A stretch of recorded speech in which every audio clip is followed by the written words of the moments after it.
Comme nous avons promis que la feuille de route était prête par le Comité révolutionnaire d'unité et d'action, le moment est venu pour l'Algérie de gagner sa véritable indépendance. Après des décennies d'indépendance, le moins que l'on puisse dire est la perfidie de la trahison des millions de martyrs.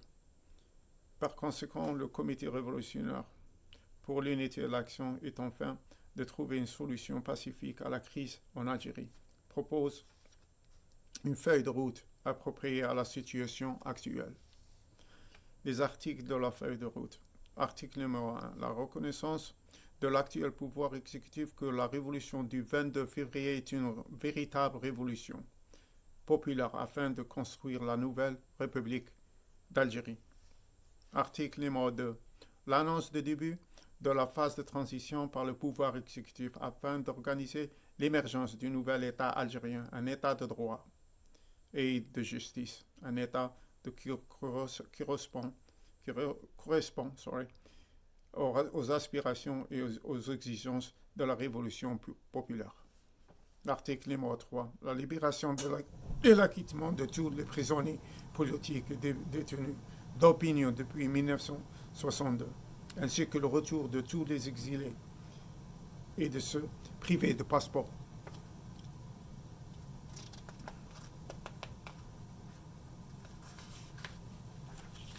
Article numéro 4. Libérer la presse et les médias sans condition ni restriction et abolir le contrôle de l'agence de publicité algérienne comme bailleur de fonds de la presse. Article numéro 5. La libération du système judiciaire avec de nouveaux mécanismes qui garantissent sa pleine indépendance. Article numéro 6. Liberté de créer des associations et des partis politiques sur la base d'une déclaration publique uniquement. L'article numéro 7. Mettre en place un organe mixte entre le pouvoir exécutif et le comité révolutionnaire afin d'organiser le code électoral, revoir les listes électorales et fixer les dates limites des élections législatives. Article numéro 8. Après les élections législatives, la mise en place d'un gouvernement de transition formé à partir du Parlement. La phase de coexistence commence entre le peuple et les représentants parlementaires et le pouvoir exécutif hérité du système évanissant. L'article numéro 9, c'est ça. Numéro 9. Le gouvernement de transition issu du Parlement autorisé par le peuple initie l'organisation des élections locales. Article numéro 10. Le gouvernement de transition après les élections locales organise les élections présidentielles.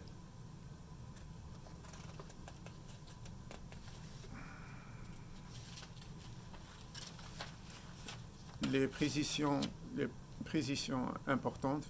Clarification numéro 1. Définir les concepts du Parlement élu et du gouvernement émanant du Parlement. Tous les deux des organes politiques qui supervisent la phase de transition. Et son rôle se détermine par les élections du président légal de la République. Clarification numéro 2. Dans la phase de transition, les affaires du pays sont gérées sur la base d'un système parlementaire, ce qui signifie que le Premier ministre est le gouvernement émanant du Parlement et non du pouvoir exécutif. Et merci pour cette clarification, pour faire savoir que tout est clair et que toutes les instances en Algérie et aussi à l'étranger qui vont recevoir notre feuille de route. Et merci. Merci à tout le monde. En même temps, vous allez trouver aussi, si vous voulez la lire, elle sera aussi dans la description du vidéo. Merci beaucoup. Merci. السلام عليكم ورحمة الله تعالى وبركاته. أزول في اللون. هذه خريطة الطريق التي تحدثنا عنها وكلمناكم عنها، وقد أحضرت عن طريق كل من هو صانعها من محبين الجزائر وأبناء الجزائر 100%، ولا يريدون إلا خيرا للجزائر وأبنائها. خريطة الطريق التي قمنا بها وكانت صانعتها هي لجنة ثورية للوحدة والعمل. خريطة الطريق نبتدئها كالتالي: لقد آن الأوان أن تستقل الجزائر استقلالا حقيقي بعد عقود من استقلال أقل ما يمكن أن يقال عنه أنه طعنة غدر للملايين الشهداء من أبناء هذا الوطن. ولذلك فقد ارتأينا نحن لجنة ثورية للوحدة والعمل، ومن أجل إيجاد حل سلمي للأزمة بالجزائر، طرح خارطة الطريق تتناسب مع الوضع الحالي بالجزائر.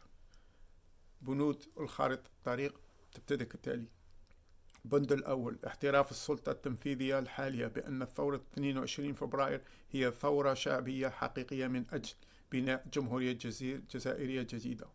البند الثاني: إعلان السلطة التنفيذية عن بدء مرحلة انتقالية من أجل تنظيم نشأة الدولة الجزائرية الجديدة، دولة القانون والعدالة، دولة التي تتوافق مع تطلعات ومطالب الثورة الشعبية. البند الثالث: إطلاق سراح كل المعتقلين السياسيين ومعتقلي الرأي منذ 1962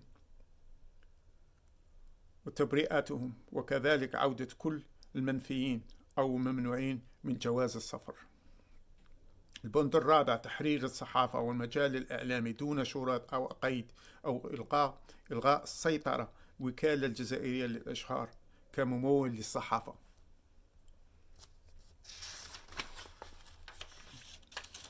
البند الخامس: تحرير القضاء بآليات جديدة تضمن استقلاله الكامل. البند السادس: حرية إنشاء جمعيات وأحزاب سياسية على أساس تصريح علني فقط. البند السابع: تشكيل هيئة مشتركة بين السلطة التنفيذية واللجنة الثورية من أجل تنظيم قانون الانتخابات، مراجعة القوانين الانتخابية، وتحديد أجال الانتخابات البرلمانية. البند الثامن: بعد انتخابات البرلمان يتم تنصيب حكومة انتقالية مشكلة من البرلمان. تبدأ المرحلة تعايش بين ممثلي الشعب البرلمانيين وبين السلطة التنفيذية المرفوضة عن النظام الزائل النظام الزائل. البند التاسع: تقوم الحكومة الانتقالية المنبثقة من البرلمان المفوض من طرف الشعب بتنظيم انتخابات محلية. البند العاشر: تقوم الحكومة انتقالية بعد انتخابات المحلية بإقامة انتخابات رئاسية. توضيحات هامة. توضيح رقم 1: تحديد مفاهيم كل من البرلمان المنتخب والحكومة المنبثقة عن البرلمان كلها، يعتبران هيئات سياسية تقوم بإشراف على المرحلة الانتقالية وتنتهي دورها بانتخاب رئيس الجمهورية القانوني. توضيح رقم 2: في المرحلة الانتقالية تسير الأمور البلاد على أساس نظام برلماني، بمعنى أن الرئيس الحكومة والحكومة ينبثقان عن البرلمان وليس عن السلطة التنفيذية. وشكرا. كانت هذه خريطة الطريق باللغة العربية، وبذلك حتى يفهمها كل أخواننا في الجزائر وخارج الوطن من يتكلمون اللغة العربية. وشكرا. أحاول to say it also in French. I'm going to say it also in French one more time. Thank you. And you're going to also see it in the description always. Thank you, guys.